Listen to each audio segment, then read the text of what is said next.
bringing joy and cheer to the residents. So it's actually a mitzvah. All right, now that I have finished all my commercial announcements for Purim, we'll get started. Let me just do a quick recap of our last class. So obviously, the first several hundred years, the first X number of generations in the land of Israel, there was no king. And we talked about what an amphictyony is. An amphictyony, a loose confederation of tribes, usually bound by some kind of common religious practice. And at times, these tribes will come together to fight common enemies, but they're autonomous. I talked about the Delphic League in ancient Greece as being one example of an amphictyony. We talked a little bit about the 13 colonies before the Constitution when they were bound by the Articles of Confederation. We also talked about some of the problems with the amphictyony in the book of Judges that we see in the story of Devorah, the song that Devorah and Barak sing after they vanquish Sisera. We see that all the tribes were not participating. There were tribes who didn't feel threatened, and they chose to sit it out. We saw the really horrific civil war that almost exterminated completely the tribe of Benjamin. So we have the entirety of Israel fighting against the Benjaminites, and their loss, and then the decision of the people regarding how to repopulate Binyamin. So we got as far as the beginning of Sefer Shmuel, the book of Samuel, and we saw that Samuel, who represents the last of the judges, he's a transitional figure. His sons are set up, but he would love to see his sons inherit the mantle, but they're not particularly honest. They take bribes. They don't command respect among the people. And so they come to him and say they want a king. We talked about the background of that, the growth of the Plishtim, the Philistines, and their power. Their weaponry was better. They were more organized. There were Philistine city-states, but they worked in greater concert with one another. And so the people felt a kind of vacuum. The judges were a kind of piecemeal system by which someone with military prowess, with certain charismatic skills, is picked by God to save the people, to pull their chestnuts out of the fire. They support this figure, then they go back to their fractious and sometimes idolatrous ways. And that particular judge would die. It was not intended ever to be an inherited position. We saw a text from Sefer Shoftim in the book of Judges that talked about Gideon and the people wanting to set him up as a chieftain whose children would have dynastic power. And he said, no, your ruler, your king is God. So we see this shift. The political theology is that God is being, in a sense, displaced. God is still in charge, but God is not a temporal ruler. And, the Almighty seems a little bummed by this, but also seems to recognize that this is a real need, right? We talked about how, Shmuel feels taken for granted and feels bad that his sons are not, in the running for inherited position. But God says, no, you don't get it, Shmuel. They're not rejecting you and your family. They're rejecting me. But God, is not opposed. And we actually looked at a source from the book of Deuteronomy. This is one of those things that points to a later authorship for Sefer Devarim, because it's hard to understand otherwise. Because in Deuteronomy, it's taken for granted that the people will pick a king. It's not an ashanda. Right? God is saying to Moshe, when you go into the land and you choose a king over you, not you shouldn't choose a king, you reject me if you choose a king. And we saw, interestingly enough, that the Torah didn't have much interest in specifying what the responsibilities of the king would be. Devarim was much more interested in telling you what a king couldn't do. He couldn't have too many wives, right? No more than 18, according to the Midrash. It doesn't say that in the Torah, but that's Rashi's comment. No more than 18 wives. Sounds reasonable to me. Especially if you consider Solomon had 300 plus another 700 concubines. So 18. Well, you're 17 behind. Yes, I'm not a king though. I have no and I know who the queen is and the ruler in my home.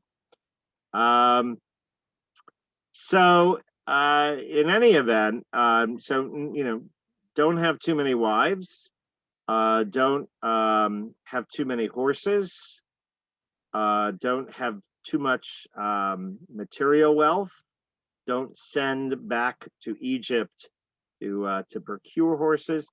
So if you read the account of Devarim and then go and read the reign of Solomon, you can see what Devarim had in mind and what Devarim was actually reacting toward, right? Because critical theory suggests that Devarim was written sometime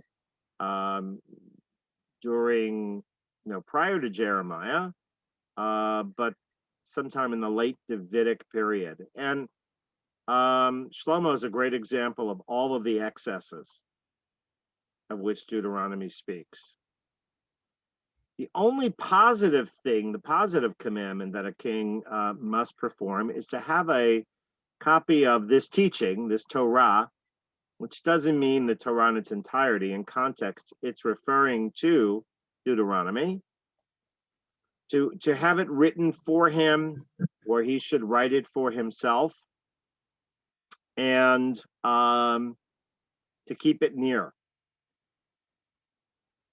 So amazingly, Deuteronomy, in a time and a place and a world where kings were often deified, Deuteronomy is underscoring that the kings are not God.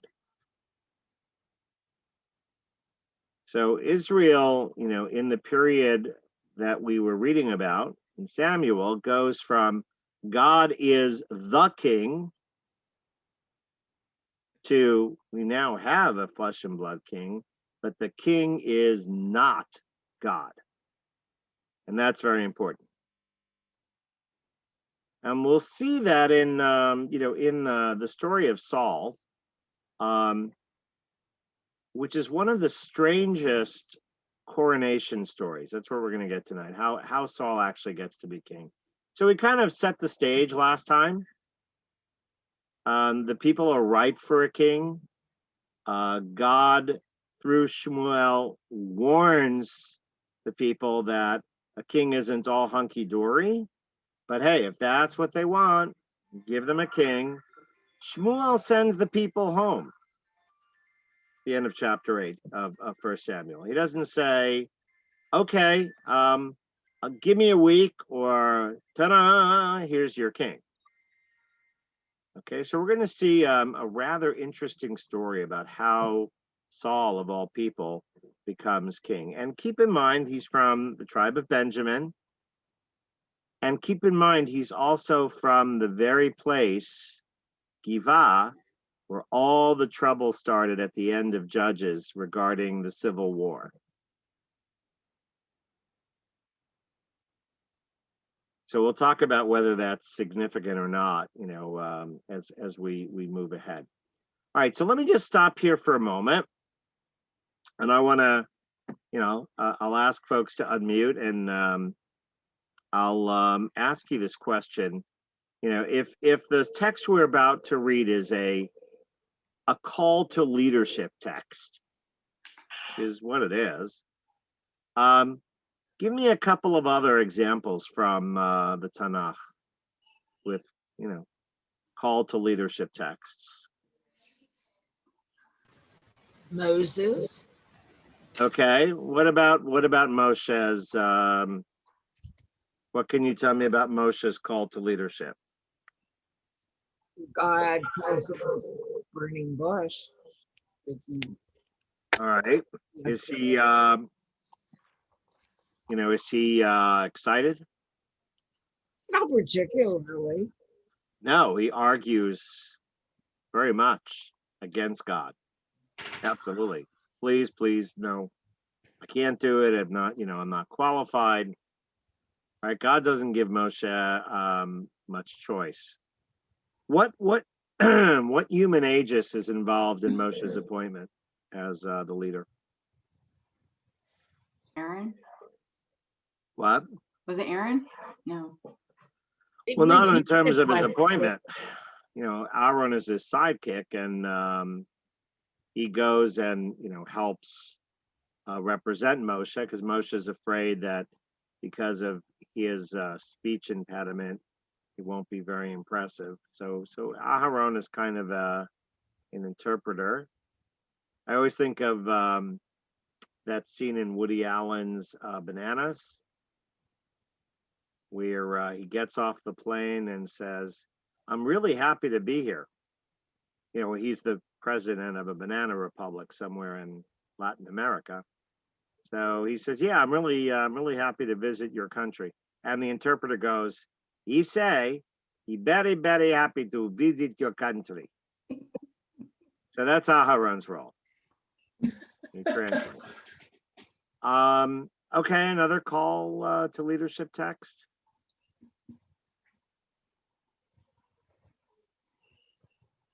Anybody? Abraham. Okay. Yeah, Abraham. We don't really know what Abraham's reaction is. No, that's what I was thinking. We didn't know. We don't. He just goes. Right. So, but there it's, God, direct message, boom. What about Joseph?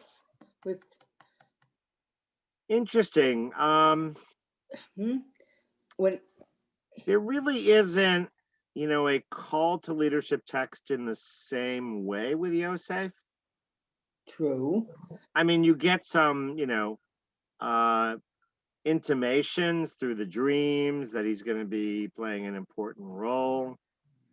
He wanted to keep back. He didn't want to be. But God doesn't speak directly to Yosef. I meant Noah? Except through dreams. Right. Okay. Okay. Noah. Yeah. Go build it. Okay. Deborah and Barak. No. Devorah, it's interesting. She just seems to have been, a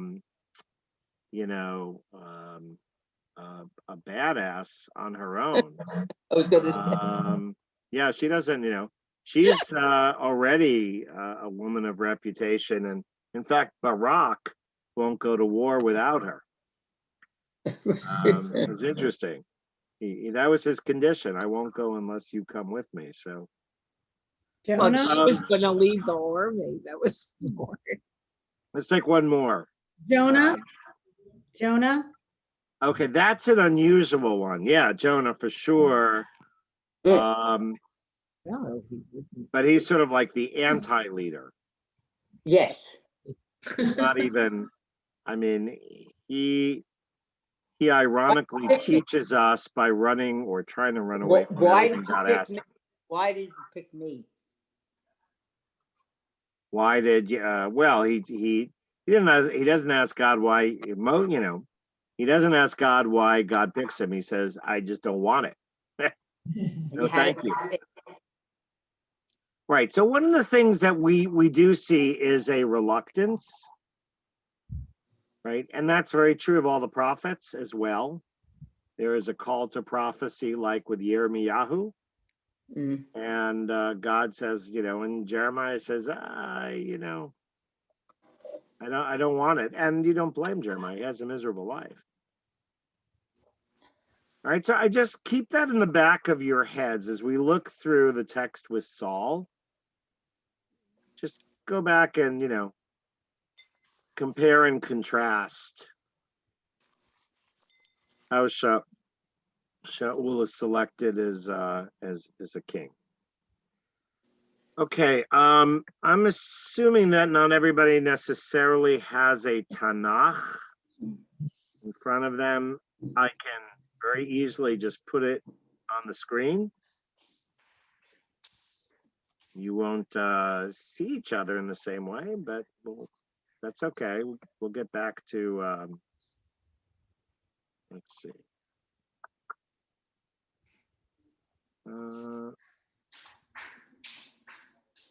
Right, nope. Okay, go back here.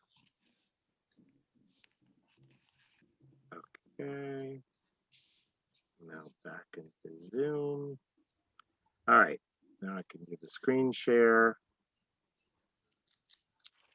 All right, let's see. Volume would it be in a 1 or a 2? It's Samuel 1. Okay. Can folks see the text on the screen? Yeah. Okay. But I even have it. How do you like that? Well, and I'll read, you know, I'll be reading, unless somebody would like to read from the screen, or if you have a JPS Tanakh. So it's good if we're all, you know, No, even I if we have don't have the same I have translation. a YU Tanakh. All right. Well, let's do the because I want to make sure the translation I'm not people giving can it. follow verse by verse. So whoever's reading. If you're not reading, it won't be so hard to follow along in the English. For But, simplicity, what page are you on in that Tanakh? I can read. wait, in the JPS, hold on one second. Yeah, Yes. I have the JPS one. Yes. I have Okay. Yeshiva University. If I got you're it on in- 429. Thank you. I think mine's Uh, JPS. well, it may depend on your Yeah, best off just looking Mine's for different. This is just an look old for- one. just Yeah, look for 1 Samuel yeah, I'm in First Yeah, Samuel First now. Samuel. chapter 9. First Chapter Samuel. 9. Okay, I check. never find it. Dvorm. Table content. 9. Yeah. Okay. All right, Roy, did you want to start us off? Sure. Here we go. Sure. There was a man of Benjamin whose name was Kish, son of Abiel, son of Zerar, son of Bekorah, son of Aphiah, a Benjaminite, a man of substance. Okay. By the way, I just want to point out that this fellow Kish was not only the inventor of quiche Lorraine without the bacon, Oh, Seriously? Right. but he was very affectionate. He always liked to give his wife a quiche. a kiss. A kiss. Oh, But no, gosh. seriously, he is, you will see his name if you are with us Thursday night. He's one of the ancestors of Mordecai. So if we're assuming it's the same Kish because Mordecai is also a descendant of Binyamin, which means that Mordecai has his own relationship to Saul. He is a lineal descendant of Saul's father. Oh, Saul isn't mentioned, but Kish is. All right, so he is from the tribe of Binyamin. right. All we know is that he is, he's well-to-do.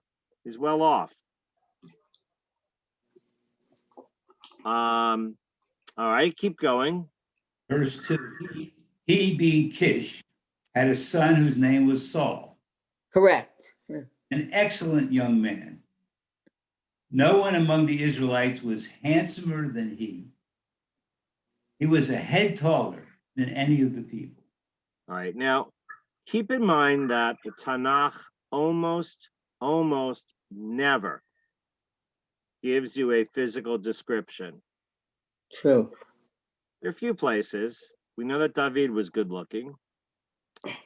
We don't know anything about Avraham, Yitzhak, or Yaakov. We know that Yosef is good looking. But in Yosef's case, it's germane to the story, because it explains why Potiphar's wife, has the hots for Yosef. Here, it seems to be superfluous, but we'll talk about, the author of Shmuel is crafting this very carefully. All right, so what do we know about Shaul so far? But it's also interesting too, though, even for them to state how tall he is. People look up to people, right? You're tall, you're automatically looking up.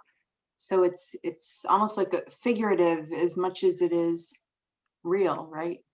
Right. Well, we'll see that, these things may not be incidental. But what do we know about Shaul just from this verse 2?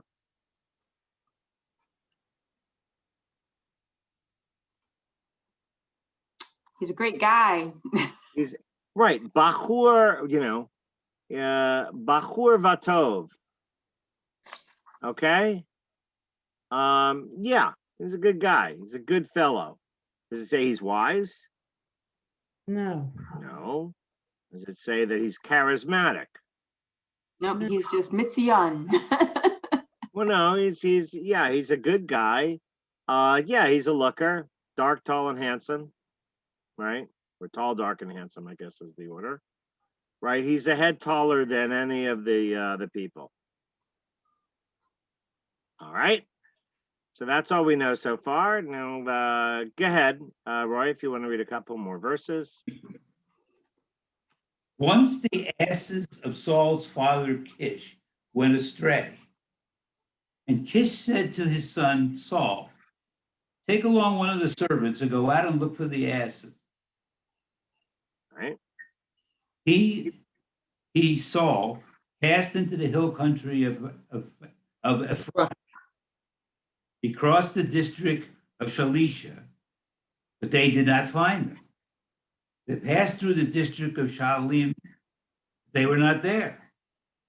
They traversed the entire territory of Benjamin, and still they did not find them. Okay. So now what's interesting is, Shaul, his father, Kish, sends Shaul out to look for these lost donkeys. Right? Why does Shaul rather Kish tell him that he should have a servant go with him? Don't know. We'll see that the servant plays a part in the story in a moment. All right, but no luck. Can't find his dad's donkeys wherever he goes. So maybe somebody else would want to read. I can read. With verse 5. When they reached the district of Zuph, Saul said to the servant who was with him, "Let us turn back, or my father will stop worrying about the asses and begin to worry about us." But he replied, "There is a man of God in that town, and the man is highly esteemed. Everything that he says comes true. Let's go there. Perhaps he will tell us about the errand on which we set out. Okay, if we- so Shaul says, look, we have no luck finding these donkeys. Let's go home, for dad starts getting worried. The servant is, willing to, he's thinking on his feet. Well, you got some man of God, right? Kind of generic term.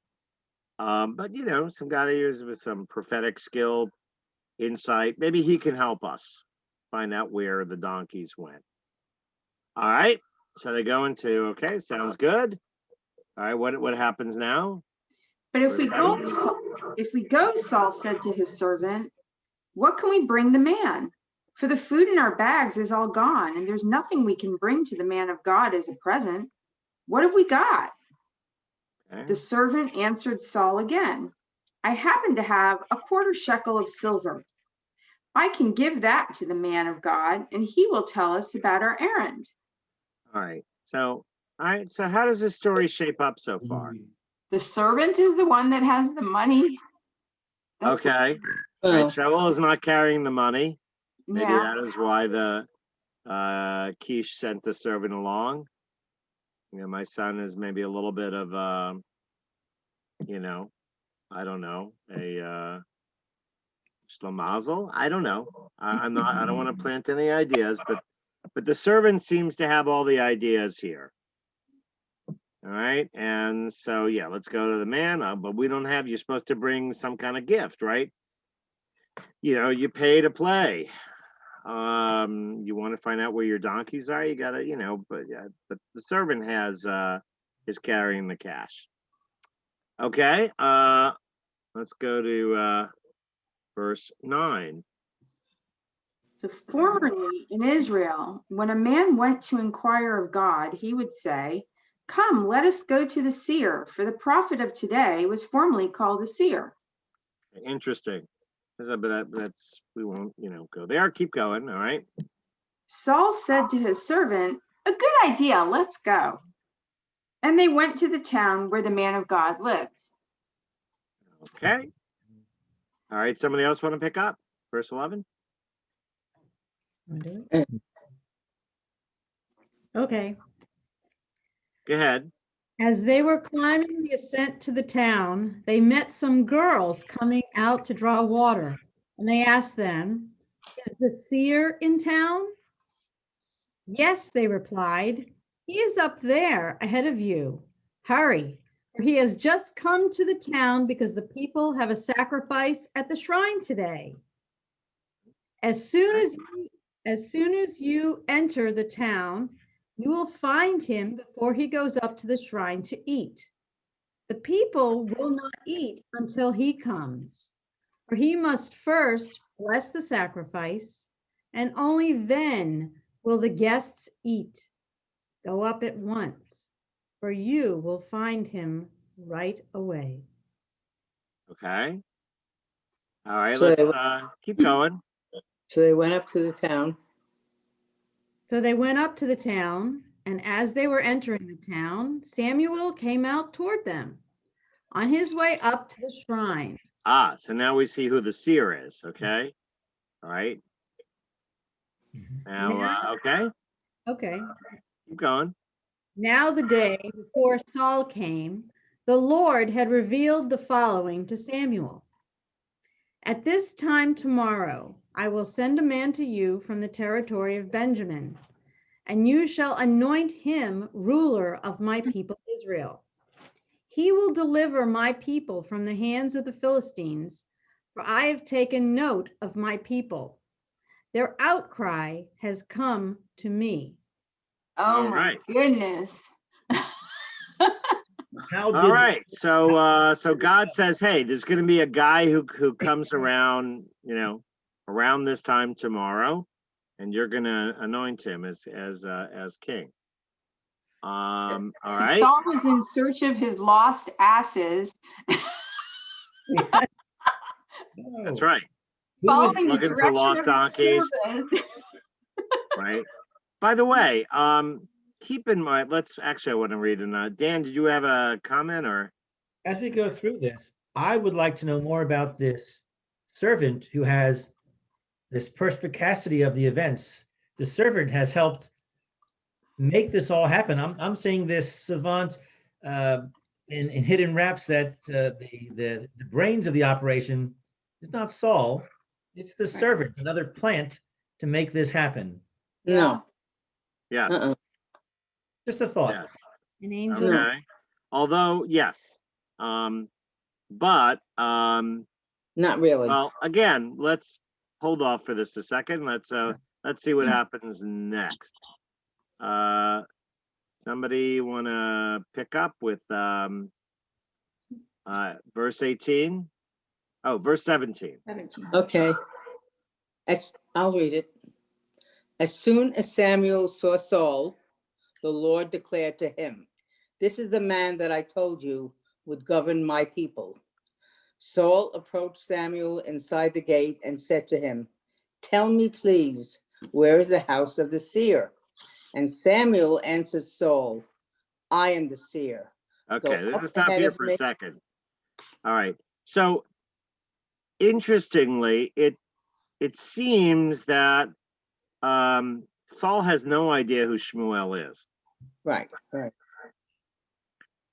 And not, they didn't have photographs, but so that he wouldn't necessarily recognize Shmuel by face is maybe not so. Shmuel would have played a very visible role, but he didn't even seem to be aware that this man of God, this seer who could help with the lost donkeys, was Shmuel. Right. It's kind of like when late night talk show hosts, I think Jay Leno used to do this a lot. He'd go out in the street and ask people, who the president was or who the speaker of the house was, and people would be totally clueless. So Shaul rather doesn't seem to know much about Shmuel. Yeah, there's a guy who's in this town. Maybe he can help me find my lost donkeys. So if you can imagine, God's voice is in Shmuel's head. Here is the man who will be king of Israel. This guy comes up and says, "Excuse me, sir. Do you know where the prophet lives? I'm looking for the prophet." And Shmuel says, "Yeah, that would be me." Right. So Shmuel might not be so impressed here, but we'll see. All right. I am the seer. Keep Go going. up, Naomi. go up ahead of me to the shrine, for you shall eat with me today, and in the morning I will let you go, after telling you whatever may be on your mind. As for your asses that strayed 3 days ago, do not concern yourself about them, for they have been found. And for whom is all Israel yearning, if not for you and all your ancestral house?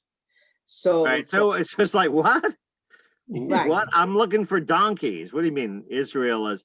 By the way, there is a kind of, right, Shaul can't, right? The people are looking for a king that has yet to be found.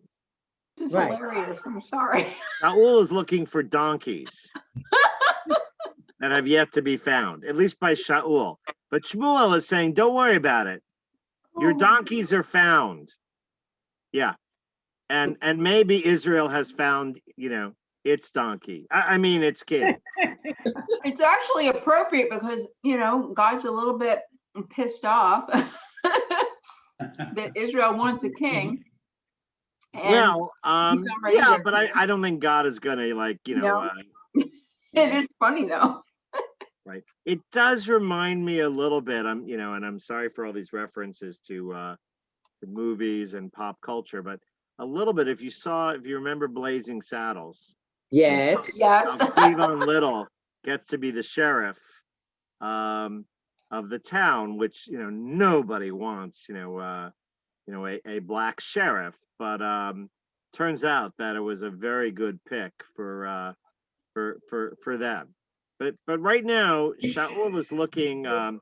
You can imagine Shaul looking a little like a deer in the headlights. Right. All right. And what does Shaul reply? Go ahead, verse 21. I'm only a Benjaminite from the smallest of the tribes of Israel, and my clan is the least of all the clans of the tribe of Benjamin. Why do you say such things to me? All right. Samuel So took, yeah, right. So yeah, what? I'm a nobody. right, and a little tribe, and no one gets me. Okay. Samuel took Saul and his servant, brought them into the hall, and gave them a place at the head of the guests, who numbered about 30. And Samuel said to the cook, bring the portion which I gave you and told you to set aside. The cook lifted up the thigh and what was on it and set it before Saul. And Shmuel said, what has been reserved is set before you. Eat. It has been kept for you for this occasion, when I said I was inviting the people. So Saul ate with Samuel that day. They descended from the shrine to the town, and Samuel talked with Saul on the roof.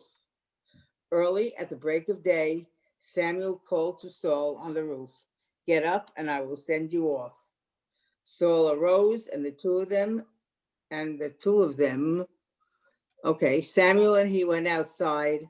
As they were walking toward the end of the town, Samuel said to Shaul, tell the servant to walk ahead of us. And he walked ahead. But you stop here a moment and I will make known to you the word of God. All right. So this is a private, Shmuel and Shaul moment.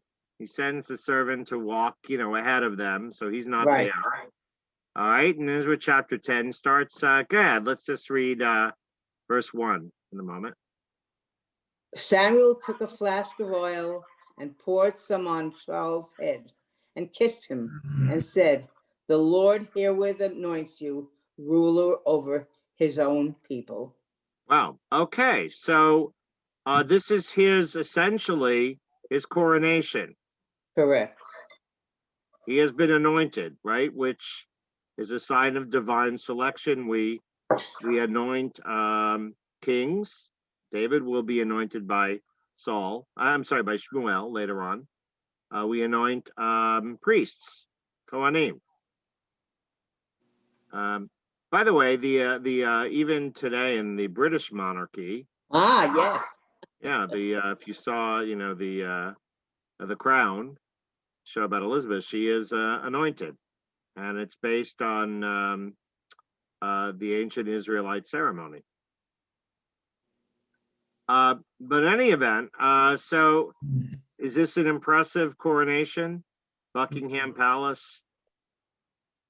Well, Westminster not. Abbey? No, not Yes. even the servant. Not even the servant gets to see it. but it's private, and that makes it special.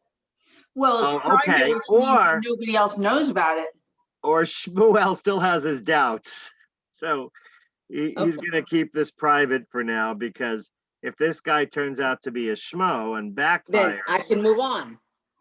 so, God has said, this is the guy, anoint him. But right for now, it's private. Now, Shmuel is going to give him some interesting instructions. Somebody else, want to just read starting with verse 2? It's easy. I lost my spot. Right here. When you leave me today, this is Samuel talking to Saul. I know, but I started reading ahead, so I lost the paragraph. Where am I? Well, when you I leave got me it. today, you will meet two men near the tomb of Rachel, right, in the territory of Benjamin at Zelzah, right, Kever Rachel, right, which is actually, it's kind of near the border with Judah, and they will tell you that the asses you set out to look for have been found, and that your father has stopped being concerned about the asses and is worrying about you, saying, what shall I do about my son?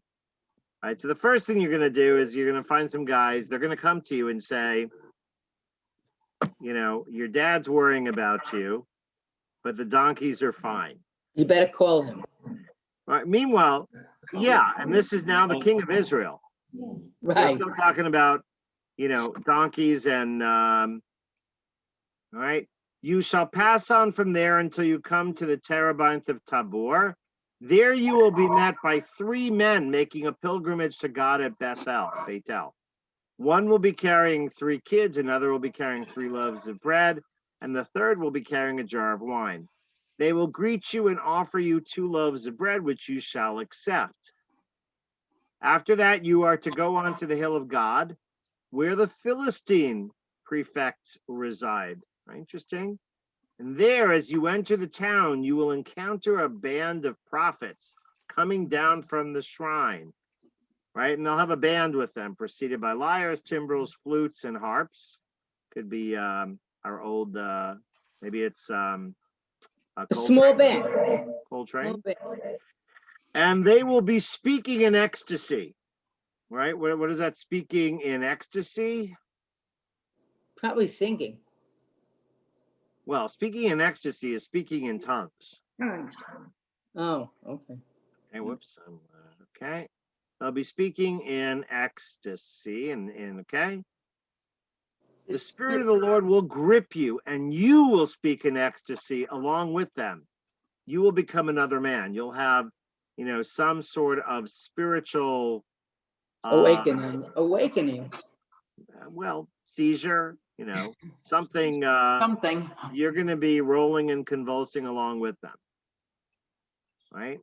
And once these signs have happened to you, act when the occasion arises, for God is with you. After that, you are to go down to Gilgal ahead of me, and I will come down to you to present burnt offerings and offer sacrifices of well-being. Wait 7 days until I come to you and instruct you what you are to do next. Right? So what is all this? What is all this going on? The anointing of a future king. Yeah, but Sounds why like not? I mean, what is, then you go here, you turn left, and then you're gonna, Right. It sounds like Get Smart to me, Yeah. okay. like a spy thing, a comedic spy thing, where you're going here and then these guys are going to talk to you here and then you go there and then you're going to wait for No, it's time and not go what here and there. No, And I mean, meanwhile, his father's at home worried about him, right? Yeah. No, he's not. He's good. no, well, these 2 guys will tell you he's not worried about the donkeys anymore. He's worried about you, right? Now, Yeah, are but you're all gonna of these take his mom. things? Now, I mean, we can debate why they're there. One thing that occurs to me, it's a way to prove to Shaul that he is in fact chosen. And he's special. Well, you can imagine this old guy who you don't know has anointed you, right? He doesn't know. You'd think he knows who Shmuel is, but doesn't seem to. You're looking around for donkeys. Suddenly, a guy pulls a flask of oil and anoints you. Tells you that essentially you are now the king, But and God has it's like chosen you. You could see Shaul being very skeptical. but it feels like a doofus. It's like, oh, this doofus who's looking for these donkeys, whose servant had to tell him what to do in the first place, sends him to this guy who he doesn't know who he is and he has to ask directions. This guy sees him and says, oh, you're now our king. I've anointed you. Now go on a wild goose chase and meet these people. You're going to, the whole story is surreal. Well, I'm a believer, so what can I do? Well, look, I mean, there are a lot of functions, looking at this as a literary text as well. One function is Okay. perhaps Shmuel wants Shaul to see that, he really is, Samuel is a real prophet, not just a crazy old man. And if he tells you something is going to happen, it's going to happen. So Correct. it could be that Shaul is still incredulous and doesn't really believe it. It could also be that Shmuel is still trying to figure out what to do with Shaul. So he kind of sends him on a wild goose chase, right? Because he does say, yeah, you're going to have all these signs happen to you. Then go down to Gilgal, right? Gilgal is a very important place. It's where the Israelites first crossed over the Jordan. And it is a place where there was a covenantal ceremony that took place entering into the land. So go down to Gilgal ahead of me, and but hang out there. Don't do anything until I tell you. Is that what you do with the king? Don't. No. Although I guess if the sequence of events happens exactly the way he's telling him he's predicting, it's such an odd sequence of events that then if it does happen, then he'll be like, oh, well, this guy's real because look at all these weird things that he told me are going to happen that really happened. Yes, but it's almost like, okay, so check into the Hotel Gilgal and just wait till I call you. Don't do anything. And Don't make calling assemblies. No, don't, wait, but there's wait for also me. there's another odd part though. He's got no money with him, right? The only thing he had was his servant with half a shekel. So how's he supposed to pay for his hotel stay? I don't know what, maybe he's camping out. He's sleeping outside under the stars. All right, so Okay. let's, as Saul turned around to leave, Samuel, God gave him another heart, which is interesting, okay? And all those signs were fulfilled that same day. All right, so in the Hebrew, it says, Lev Acher. Right, Another one. so Saul seems to be going through some sort of metamorphosis, some kind of change. And when they came near to the, Who's getting the heart? So, Saul got another heart or a That's different how heart. you know It's like, Saul from is the it like a Hebrew? change of heart? A hair lev is like a change of heart. it's No? a very imprecise term, but it may be that now his incredulousness is beginning to change, right? And all those signs were fulfilled that same day. Right? They went to the hill, they saw a band of prophets, the Spirit of God gripped him, he spoke in ecstasy. When all who knew him previously saw him speaking in ecstasy together with the prophets, right? The people said, hey, what's happened to the son of Kish? Is he too among the prophets? But another person there spoke up and said, and who are their fathers? And thus the proverb arose, is Saul too among the prophets? Right? So it's not a compliment exactly. I gave him the heart. Hey, is Saul now a prophet? I see him speaking in tongues and in ecstasy. Is he like, well, maybe those prophets are not really, bona fide prophets. Who are their fathers? So so a saying was born. Is Saul too among the prophets?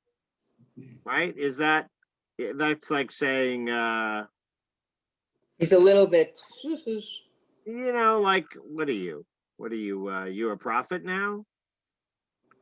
All right, it's not a compliment. All right, and when he stopped speaking in ecstasy, he entered the shrine. Saul's uncle asked him and his servant, where did you go? To look for the asses, he replied. And when we saw that they were not to be found, we went to Samuel.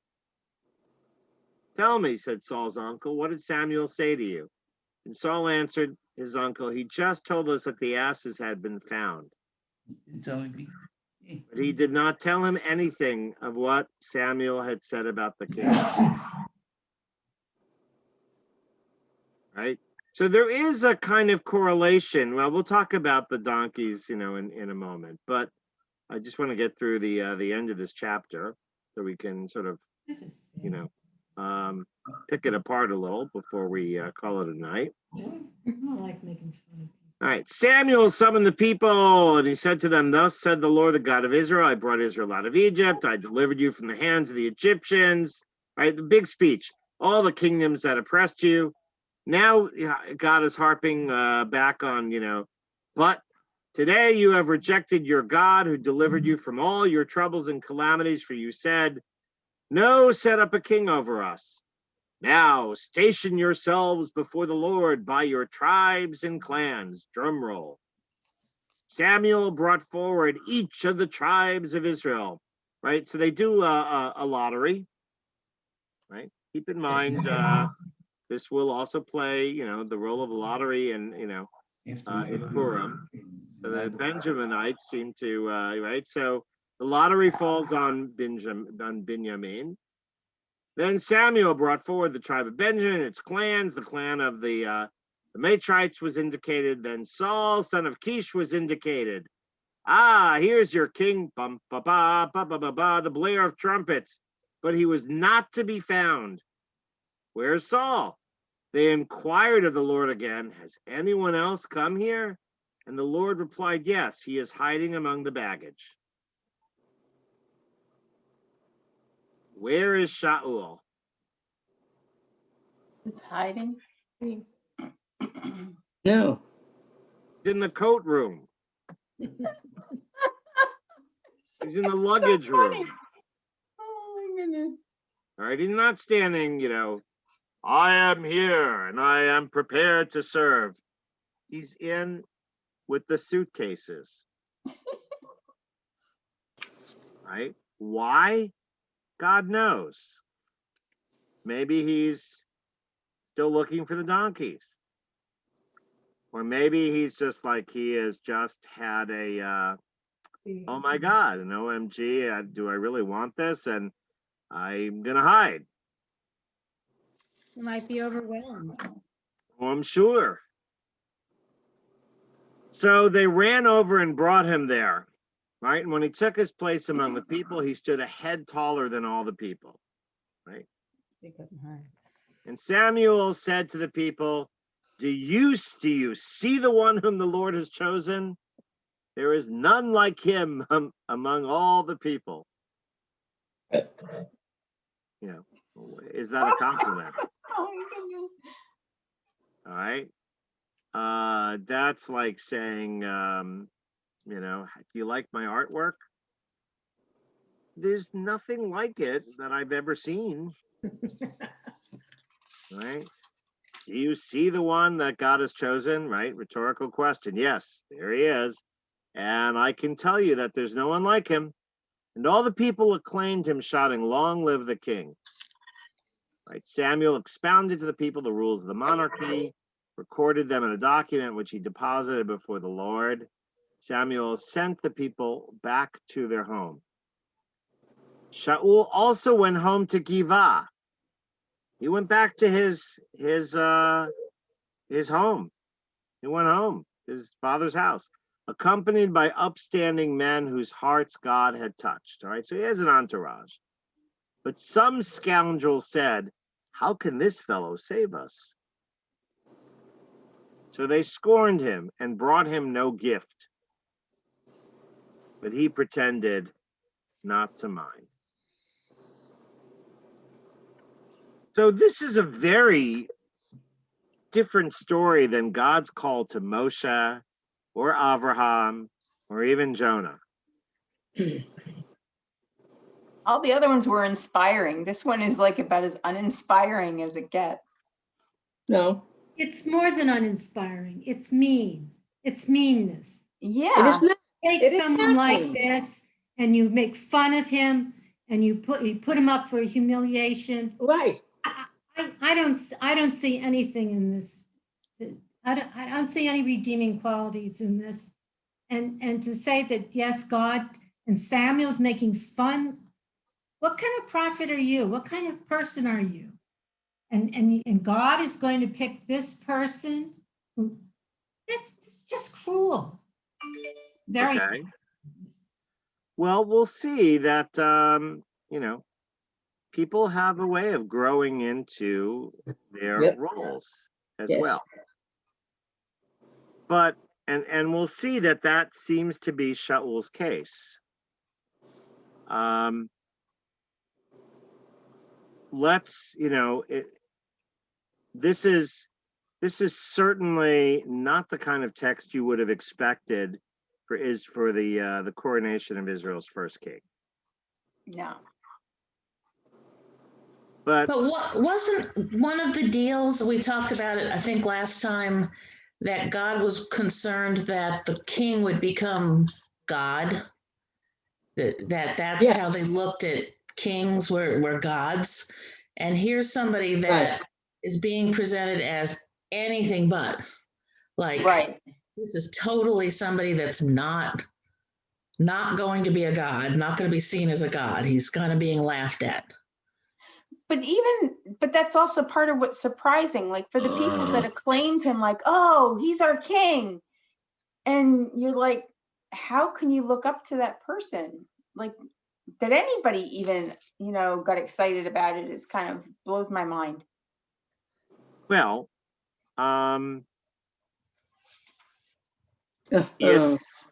it's certainly a difficult story. Now he appears to have some of the Of course, this physical could never happen in the attributes. United States, What? all right? You know, I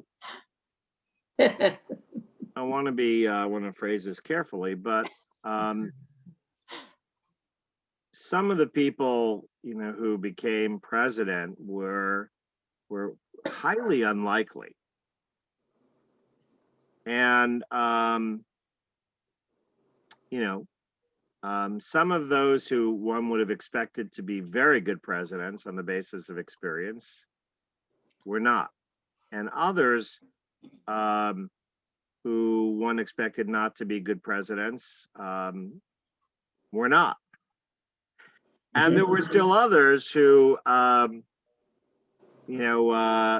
were really unlikely candidates that turned out to be great. I mean, Abraham Lincoln was a subject of ridicule, and other than one term as an obscure congressman from Illinois, he had no other qualification, but ended up one of our great presidents.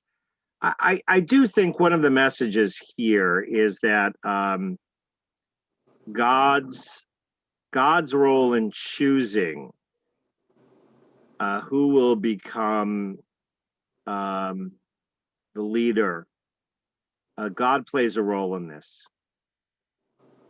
And even you could argue that Moshe in some ways was an unlikely choice. You might also argue that Moshe was a great choice because he hadn't grown up as a slave, but he stammered, he was not, so you got to be careful, right? People, Ronald Reagan, yes, he had been governor of California, but when he ran for governor, people still were thinking about Bedtime for Bonzo. Right.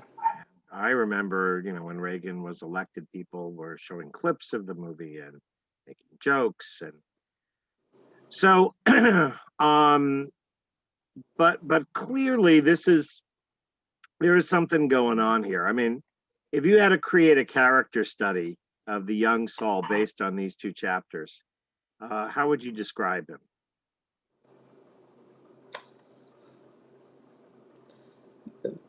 Good Comes looking. across as a doofus. Nebbish. Okay. Not qualified. Okay. Certainly, green, maybe wet behind the ears. Maybe looks the part. Right. Kingly. So did Blaine Gabbert, but he's not a good call. That's true. That's true. Right. But, is certainly not not prepared. No, but he was supposedly someone of means, right? His Oh, father. yeah, wealthy, yeah. and Everything, Had so. some it's money, not okay. sort of He had, thing. he was a, he was a good guy. He had a good heart, right? He was not, He was he respectful. was, right, a good son, Yes, not a charismatic leader, still very much, early on, I mean, he well, developed. he's hiding in, in the luggage room when Samuel introduces him. So I think all of these things are not, the author of Shmuel is portraying a complicated picture of Israel's first king that is not flattering. By the way, clearly some people are not impressed. Kind of like, so bad, maybe bad analogy, but like Sword in the Stone, King Arthur. It was this little kid who's wet behind the ears who's like, oh, let's play with the sword and the stone.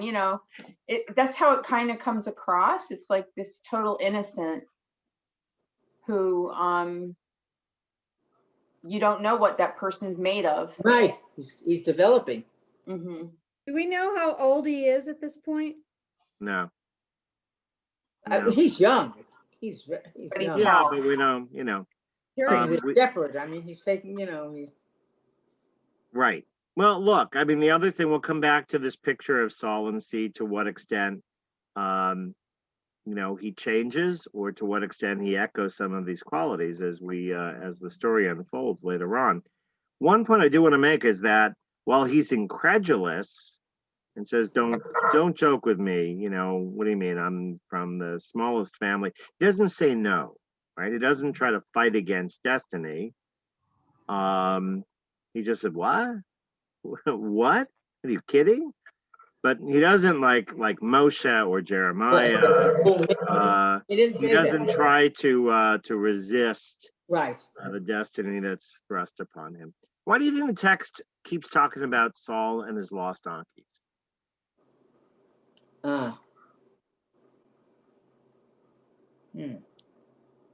Don't know. Because that's where his focus was, or No. Again, I think that the lost donkeys here, there's a, Israel, lost donkeys, Shaul. Who finds the donkeys? In essence, it's not Shaul, it's God. God finds Shaul as king, and ultimately it's God who, finds the donkeys. And the challenge will be how Shaul, who can't find the donkeys, is going to, lead Israel. Who didn't find. Who didn't find the donkeys, has found something else. Right. Far more serious and far more challenging. Last question that I want to ask before we wrap it up is, what do you think Shmuel is thinking about Shaul? All right, if God said so, I'll follow him. Does He needs a lot of development. okay. You think Shmuel appears He's not supportive? opposed. Well, I mean, of course, Samuel is not gonna, he's not gonna go against whatever God tells him to do. Right. And he didn't argue with God.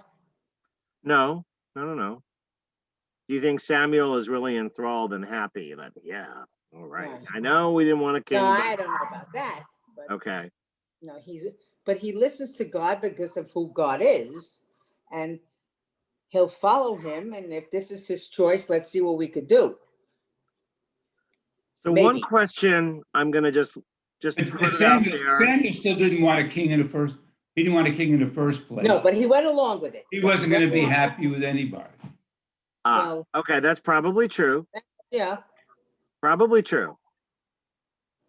but if I have to, I'll go. But I can't help but think that Shmuel is also somewhere to himself saying, really? Is this This is the guy?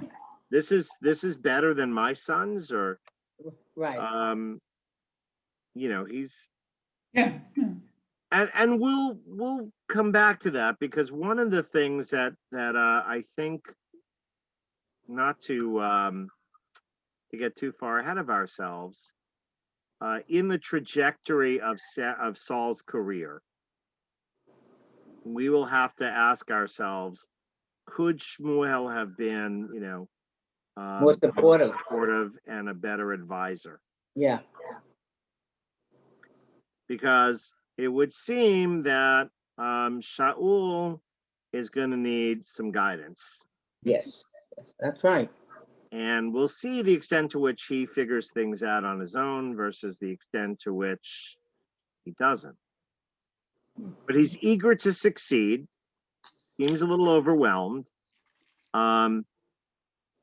People have accepted him mostly. There's some people who are just, long live the king, I'm so happy. And there are other people who are saying, I don't know, he's not impressing me. So we will just have to wait and see. But next time on Jewish Game of Thrones, we'll see Shaul's early victories, and we'll see that perhaps he has a more auspicious start than we might have thought just from reading 9 and 10 of 1 Samuel. If this was the only thing we knew of Saul, chances are we would Be worried. not think very, yes, we would be worried. But we'll see that, a somewhat different picture unfolds. Wish it was on Stay tuned. Netflix, Rabbi. I'm sorry? I said, I wish this was on Netflix so I could go. I know. So, There, You can read ahead. yeah. well, there are, I'm trying to think, there was, back in the 50s when, TV was making serious inroads on Hollywood. In desperation, Hollywood turned to a whole series of B movies with biblical themes. Bible. A lot of them. Right, and the Ten Commandments was just the most successful of them, but there were a lot that were definitely done in a far cheesier way, and there might have been one on Saul. I don't remember. There were a couple of movies on David, including David and Bathsheba with Gregory Peck. So Gregory Peck does play David in one. More recently, Richard Gere.